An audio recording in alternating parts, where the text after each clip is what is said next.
Alright, welcome back to the channel. So, Dana White said something very interesting that goes back on what he's been saying for decades now. As you all know, Endeavor owns UFC. Endeavor also owns WWE. Together they have their own company called TKO, which is a combined stock between the two. Now, they've done a bit of crossovers, like we have Michael Chandler and Colin O'Connor in WWE. You had Randy Orton at the fights on Saturday. Um, like, WWE and UFC have been tied together ever since UFC started. Um, they're both combat sports, except one has a scripted outcome and the other doesn't. Which, two, people who say wrestling is fake, it is predetermined, but they're still doing all those stunts.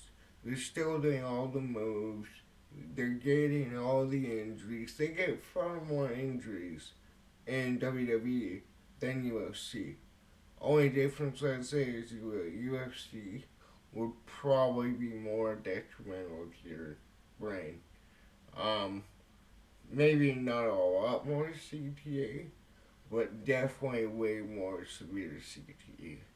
I also have a fight that needs to happen in the WWE. They need to make a year to 2 year long storyline with these two fighters. Spoiler alert, it's John Jones and DC. Um, and I laid out how you do it, and it would be one of the most beautiful things us as MMA fans could enjoy without seeing fighters uh, killing themselves. Um, so, with Endeavor, um, you know, the the market caps for UFC and WWE have skyrocketed. Actually, here, uh, before I get into that article, I want, actually, here, before I do that, I'm gonna, I have like a Mass Effect, theme on my website. Pretty cool. Um, okay, WWE and UFC, value.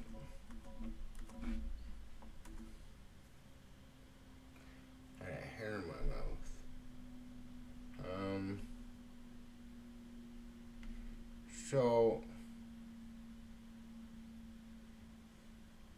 okay, this one's better. Who doesn't like PBS? Nobody likes PBS. That's a stupid sentence. Okay, so this was April 3rd of last year, but it gives you a good understanding here.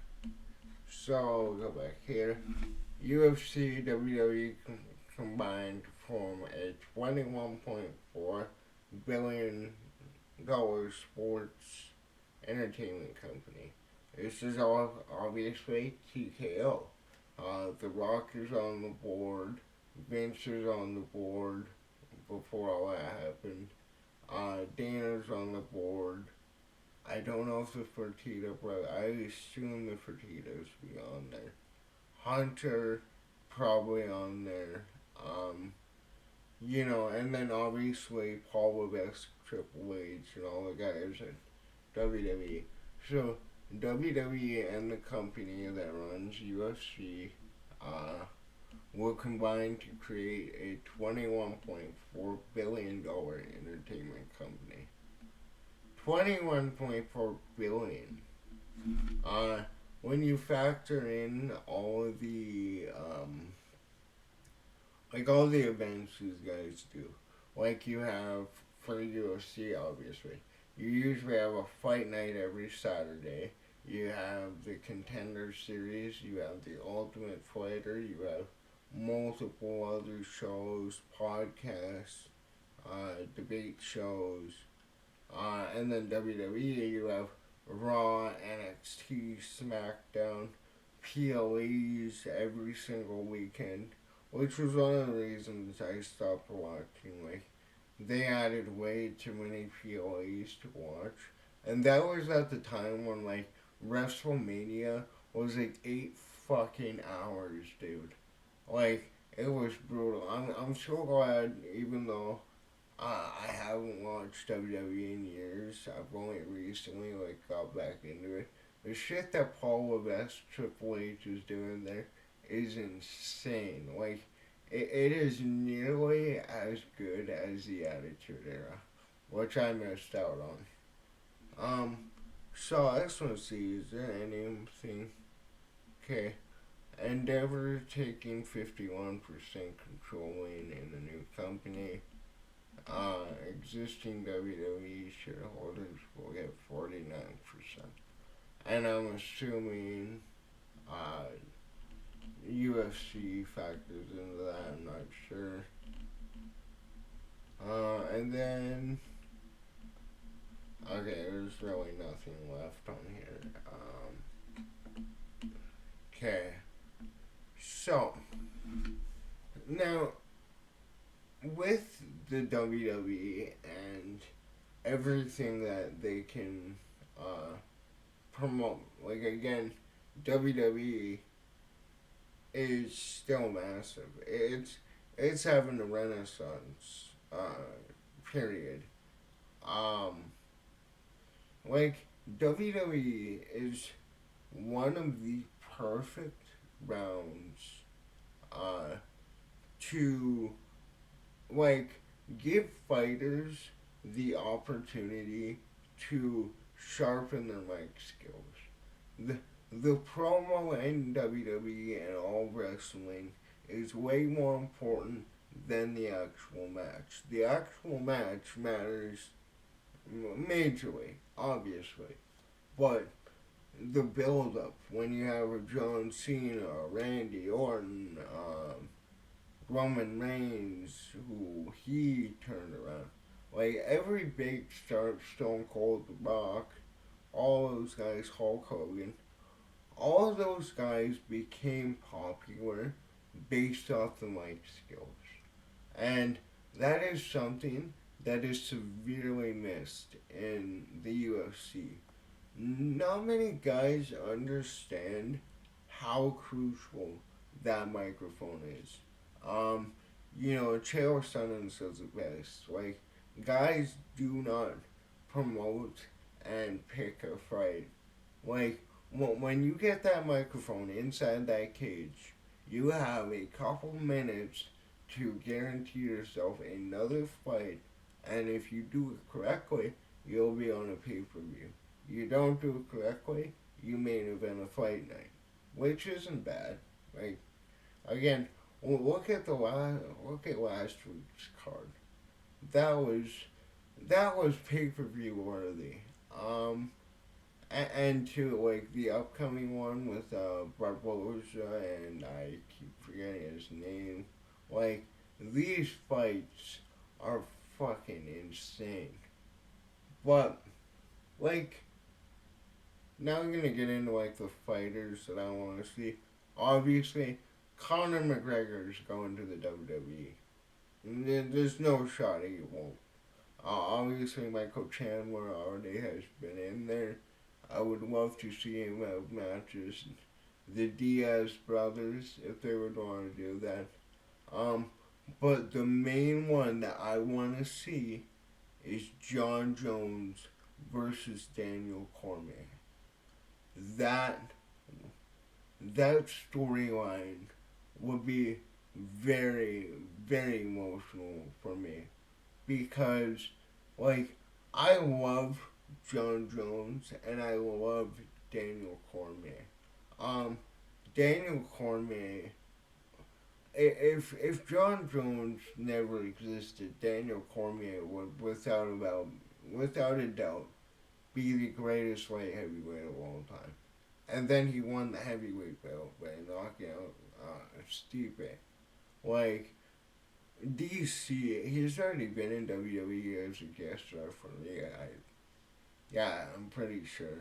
Again, that was at a time when I stopped watching. But this fight was so big for the UFC. This rivalry is one of the greatest rivalries we have seen in combat sports.